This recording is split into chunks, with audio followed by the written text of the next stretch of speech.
بسم الله الرحمن الرحيم الحمد لله رب العالمين والصلاة والسلام على رسولنا الكريم وعلى آله وصحبه أجمعين اللهم إنا نستهديك لأبشر أمرنا وزدنا علما ينفعنا الحمد لله رب العالمين حمدا يوافي نعمه ويكافئ مزيده الحمد لله رب العالمين نويت التعلم والتعليم والتذكر والتذكير والنفع والانتفاع الإفادة والاستفادة والحث على التمسك بكتاب الله وسنة رسوله صلى الله عليه وسلم والدعاء إلى الهدى والدلالة على الخير ابتغاء وجه الله ومرضاته وقرب ثوابه سبحانه وتعالى.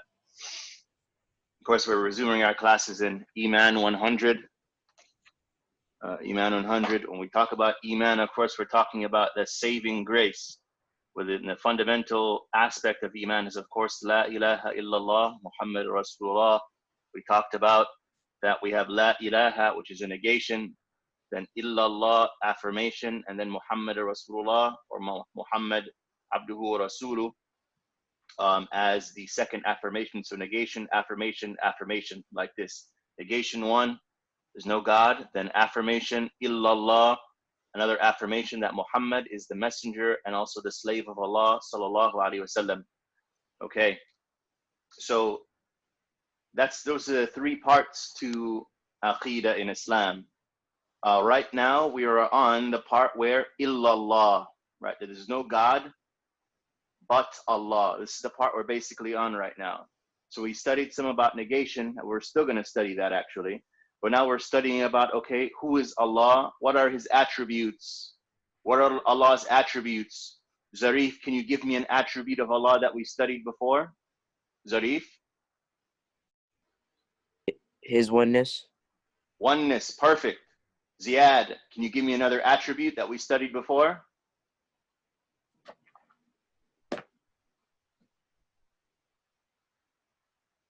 Ziyad? Yes. He's affiliated with no partners. That's sinning as oneness. What's it called? Attributes. Is all power, all knowing.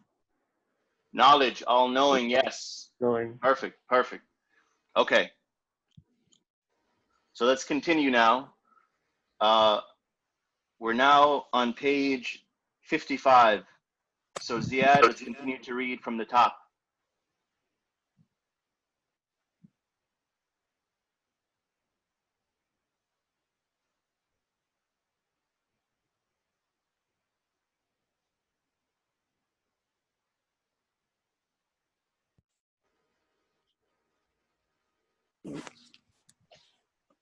He has absolute power, Qudra. We believe all that Allah has absolute power and that he controls everything. He does whatever he wants. Allah does whatever he wants. Stop. Okay, so Allah has absolute control over everything. So this is important. Some people out there, they believe that there's good and there's evil, and that Allah is good, and then the rest is evil. This is not the Islamic belief. The Islamic belief is that Allah controls every single thing. He controls good and he controls evil, and they're both in his hands, and he controls both and creates both. You understand this? It's very, very important. Allah's qudra, there's things that we find good and other things that we find bad. There are things that we find sweet and other things that we find bitter, but both are from Allah. Is this clear? Zarif, Ziyad, Nahyan, is it clear? Naheen? Yes. So everything is from Allah. Anything that happens to us in our lives is from Allah. So Allah, he created us, he created shaitan, he created the angels, he created everything. And he's in charge of everything. And he gives everything its rizq, its sustenance. Right? Naam.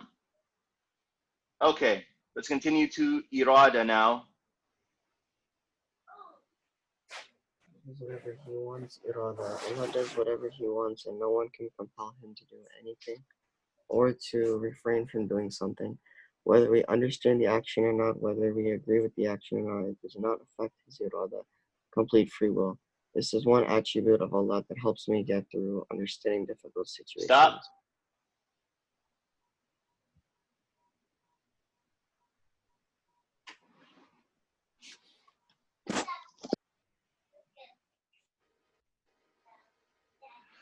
Okay. So now this is irada. Irada means what Allah wants. But what does Allah will? Right? This is what irada means. So whatever Allah wants, He can make happen. Right? So whatever Allah wants, He can make happen and nothing can stop it. There's nothing that can frustrate Allah's plan. There's nothing that can slow down Allah's plan. When Allah wants a thing, we have the verse in the Quran that says, إنما أمره إذا أراد شيئا أن يقول له كن فيكون. The affair of Allah when He wants a thing to happen, He simply says, be and it is, that's it. Right? This is important. So there's nothing, no thing or no one, no place, there's nothing that can stop what Allah wants to happen. What Allah wants to happen, happens. That's it. Right? It's very, very important. There's nothing that frustrates Allah's plan. There's nothing that can stop what Allah wants. He's in complete control and He does what He wills. He manifests His will. Clear? Is this clear? Yes. So the author here, he calls it complete free will. Completely, there's nothing that can stop what Allah wants. Right? So in the world today we see, we have nuclear weapons, we have all sorts of stuff, right? Some human beings, they think that the airplanes, the nuclear weapons, and all these other things, that they will be a protection. So we have big fortresses, Fort Knox, White House, Pentagon, big nice buildings that people think, if anything happens, we have huge buildings, they're going to protect us. Can these buildings stop what Allah wants? No. No.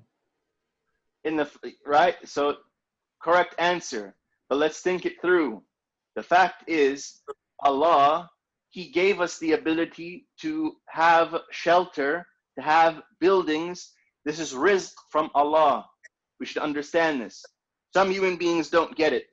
They think that they will take the fortresses, Fort Knox, White House, Pentagon, it's going to protect them. They think it's going to be all good. Allah actually talks about this in the Quran, where some disbelieving people, they didn't believe in Allah, and they thought that their big castle was going to save them, and it was going to protect them from what Allah wanted. This is what they thought. But Allah says in the Quran that He expelled them from that castle, and that Allah, He came to them, Allah came to them, and Allah's will came to them from where they never thought it would come. Right? Are you guys following me? So Allah's will come in a way that people can't even imagine. People think we have no nuclear weapons, airplanes, cars, all these other things. We're protected, we're safe. But look at how Allah brought coronavirus. Is an airplane going to protect you from coronavirus? What do you think, Ziad? No. No. I think it's probably one of the worst places you can go right now. You get it? Yeah. Would you get on a plane right now, Ziad? No. No. Right? Would you go into a closed building or a closed room in the Pentagon right now? Would you do that? No, you wouldn't do it. So Allah, you see how Allah's will, it comes from places that you never thought it would come. We thought that the big buildings, the airplane, it was going to protect us. But now we see the airplane, and that's the last place we want to go. Because we know that if the coronavirus gets into that airplane, it's pretty much game over. Right? Zarifa, I'm assuming you understand that in the airplane and then closed buildings, the coronavirus is where it spreads the most. You've been following the news, right? Current events. Good. So this is a sign from Allah that Allah's will come to people from places that they never imagined. and people thought they were safe. They thought it was going to be all good. Everything was going to be all right, no problems whatsoever. And then Allah's will comes in a way that they're like, wow, where'd this come from? You know, the person might say, I'm in the house all the time. You know, I'm protected. I have the best medical care system, the best machines and all these different things. But the coronavirus comes in, right, destroys all of that.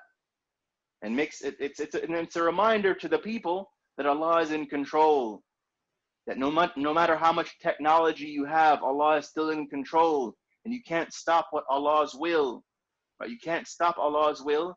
And also it means that the human being should humble himself or herself and understand that, wait a second, Allah is in control. Allah is in control. As human beings, we are not in control. We are slaves of Allah and servants of Allah. Is this clear? Yes. Okay, continue.